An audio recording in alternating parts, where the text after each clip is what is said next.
Audio Jungle.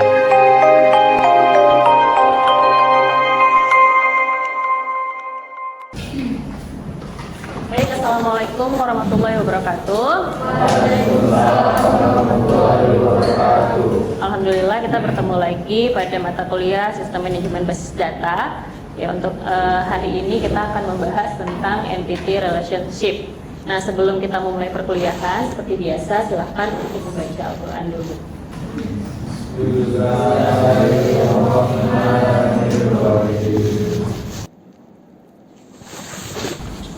Oke, jadi di pertemuan sebelumnya kan kita sudah bahas tentang operasi set ya. Jadi di hari ini kita mau bahas tentang entity relationship. Kira-kira apa sih ini entity relationship? Dari namanya kira-kira tahu nggak apa maknanya? Entitas, pernah dengar kata entitas? Pernah ya? Atau relasi dulu? Relationship itu kan berasal dari kata relasi ya. Relasi itu apa sih? Hubungan data gitu ya.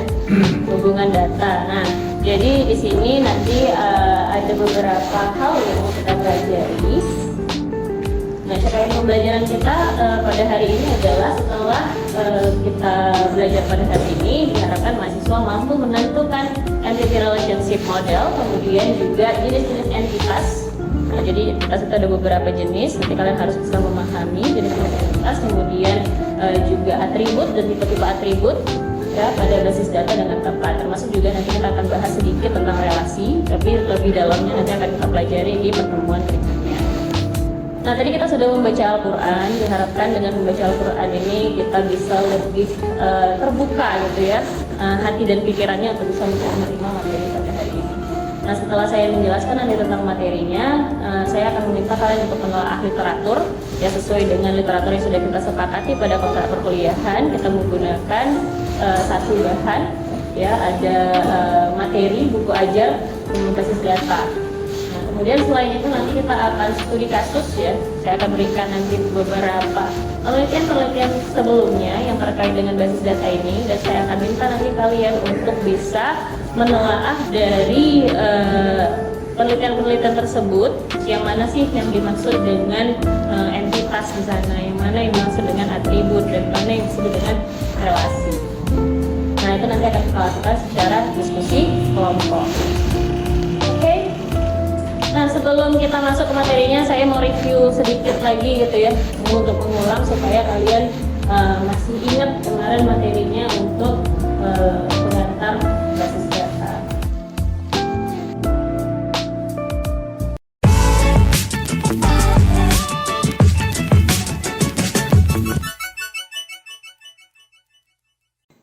Assalamualaikum adik-adik mahasiswa. Hari ini kita akan membahas tentang pengantar basis data. Ayo, siapa di sini yang belum tahu apa sih sebenarnya itu basis data? Setelah menonton video ini, diharapkan mahasiswa dapat menjelaskan konsep dari basic file system, konsep dari basis data, serta sistem manajemen basis data menggunakan kata-kata sendiri dengan baik. Oke, langsung aja kita mulai dari penjelasan basic file system. Basic file system adalah sistem penyimpanan di dalam komputer yang berbasis pada file-file yang biasanya juga disimpan dalam folder-folder di dalam komputer. Sebelum kita membahas tentang basis data, kita harus bahas dulu tentang apa sih itu data. Nah, buat adik-adik mahasiswa jangan sampai salah lagi. Masih banyak loh yang belum bisa membedakan antara data dan informasi.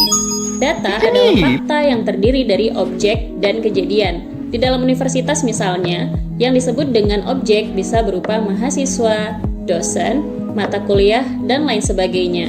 Sementara yang disebut dengan kejadian bisa seperti pengisian KRS, pembayaran uang kuliah, pengisian nilai, dan lain-lain.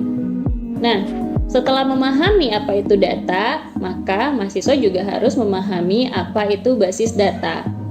Basis data merupakan kumpulan data selama periode tertentu, dan biasanya di dalam basis data ini bisa sampai bertahun-tahun lamanya.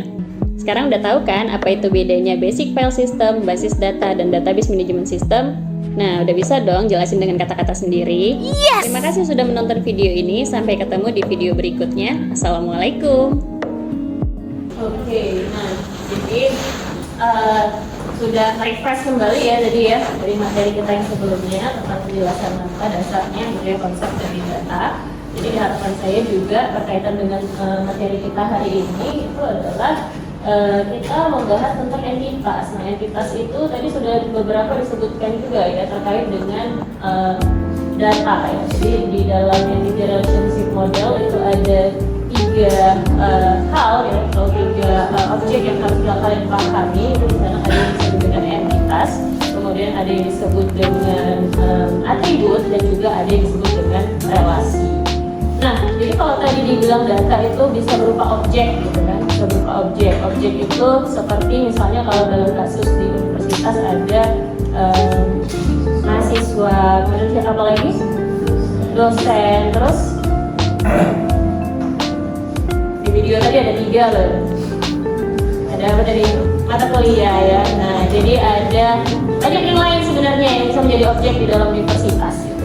Nah, di dalam penggambaran entity relationship, objek-objek tadi itu juga bisa disebut sebagai entitas. Nah, jadi sudah dapat gambaran ya kira-kira entitas itu seperti apa gitu ya. Kemudian saya akan jelaskan juga ya. Nah, yang mau kita gambarkan nanti di akhir adalah entity relationship model. Nah, entity relationship model ini memungkinkan untuk menggambarkan data dalam hal objek dan hubungannya untuk mengembangkan desain basis data awal. Jadi sebelum kita bisa merancang sebuah basis data ya menggunakan sistem manajemen basis data atau menggunakan database management system dari dalam bahasa Inggrisnya di DMS, kita perlu juga menggambarkan dulu entity relationship modelnya. Gimana sih hubungan antara objek-objek tadi? Apa hubungan antara mereka gitu ya? Ada hubungan apa nih di antara mereka gitu ya kan? Nah, jadi kita harus bisa memahami dulu hubungan antara objek, relasinya ya, dan juga kita nanti akan gambarkan direpresentasikan dalam bentuk entity relationship diagram atau disebut dengan ERD ya singkatannya. Jadi harus paham dulu nih istilah-istilahnya ya, jangan sampai kebalik-balik gitu ya. Yang harusnya ini disebut sebagai apa entitas malah dibilang atribut gitu ya. Itu juga harus dipahami. Atribut sendiri juga dibagi ke dalam beberapa tipe ya. Di sini saya kelompokkan ke dalam 3 tipe. Yang pertama itu ada atribut sederhana dan atribut komposit. Seperti yang tadi saya sebutkan itu Siti itu adalah atribut sederhana, simple aja gitu ya, sederhananya nama saja gitu ya. Itu disebut dengan atribut sederhana. Kemudian ada yang disebut dengan atribut komposit. Atribut komposit ini adalah sebuah atribut yang bisa dipecahkan dari atau diuraikan dari atribut sederhana. Jadi seperti contoh misalkan kalau nama itu bisa dibagi menjadi nama depan, nama tengah, nama belakang. Apalagi kira-kira yang bisa kita buat atributnya menjadi atribut komposit. Alamat misalnya, kalau alamat desa, kecamatan, kabupaten, ya kan, kode pos gitu ya. Apalagi, ada lagi yang bisa kita buat menjadi atribut itu komposit dari satu atribut. Apa kira-kira? Profesi gimana kita jadikan atribut komposit?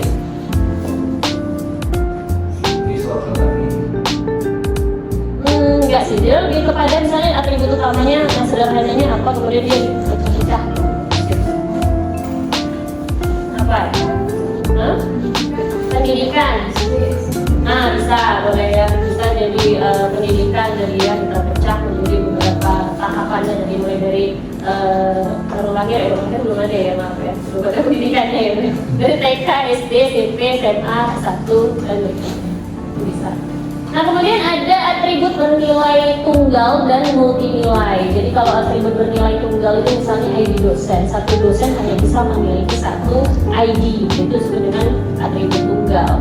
Nah, ini kalau diimplementasinya di dalam basis data juga kita biasanya membuat atribut tunggal ini sebagai primary key ya, atau kunci utama dari sebuah tabel.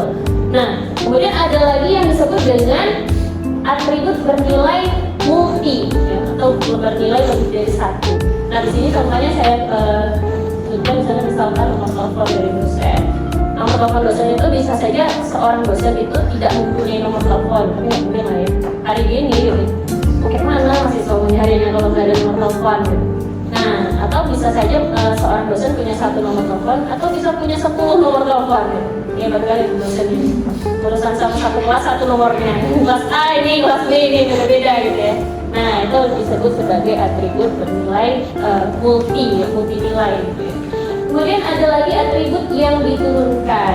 Nah ini adalah tipe atribut yang diturunkan dari nilai atribut atau entitas terkait lainnya. Sebagai contoh di sini misalkan usia. Nah usia itu di dalam basis data itu sebenarnya nggak perlu kita simpan usia, karena usia ini kan berubah terus ya kan. Di dalam tabel itu kan nggak perlu simpan usia. Yang tetap itu adalah nilai tanggal lahir gitu. Jadi tanggal lahir itu bisa menentukan usia. Jadi atribut usia itu ditentukan oleh tanggal lahir. Nah itu disebut dengan atribut yang diturunkan. Nah apalagi yang lain teman-teman kira-kira ada nggak? Tahun lahir sama sih sebenarnya ya, usia juga ya. Yang lain kira-kira apa? Nah misalnya kalau di di Borfaktur itu ya, itu kan ada kuantitas, ada harga satuan, kemudian ada jumlah. Jumlah itu adalah atribut yang diturunkan dari perkalian antara kuantitas dengan harga satuan ya kan. Jadi sebenarnya juga jumlah itu tak perlu kita simpan di database, kalau dia bisa mengenerate tadi dari perkalian antara kuantitas dengan harga satuan gitu. Itu juga termasuk atribut yang diturunkan.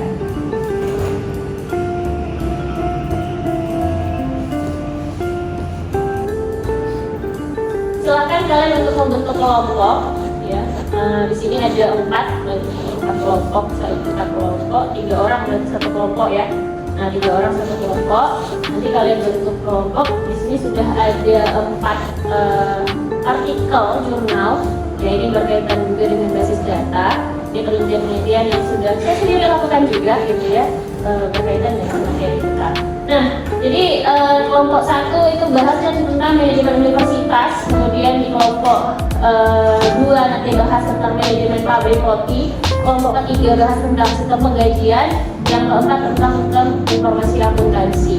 Nah, nanti saya akan sediakan form untuk kalian bisa mengisi, silahkan diskusi dulu ya dari jurnal tadi kalian baca, yang sudah baca nanti artikel jurnalnya, tentukan yang mana nih di dalam tulisan ini yang termasuk oh ini entitasnya ada ini. Boleh juga dibagi ya, misalnya entitas kuat, entitas lemah, yang asosiatif itu boleh. Kemudian atributnya kira-kira ada apa-apa saja dan juga relasinya gitu ya antar entitas tadi gitu, apa sih relasi yang ada pada artikel jurnal tersebut. Oke? Sudah paham kira-kira untuk tugasnya? Baik.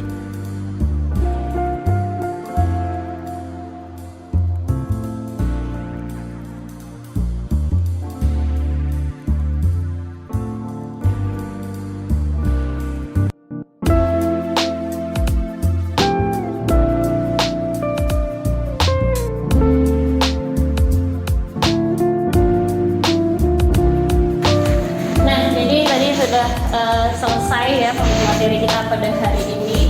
Jadi bisa saya sampaikan, tadi kita sudah bahas tentang dasar model juga, kemudian sudah tercapai tadi ya capaian pembelajaran kita ya, untuk supaya memahami tadi yang mana entitas, yang mana atribut dan relasi. Oke.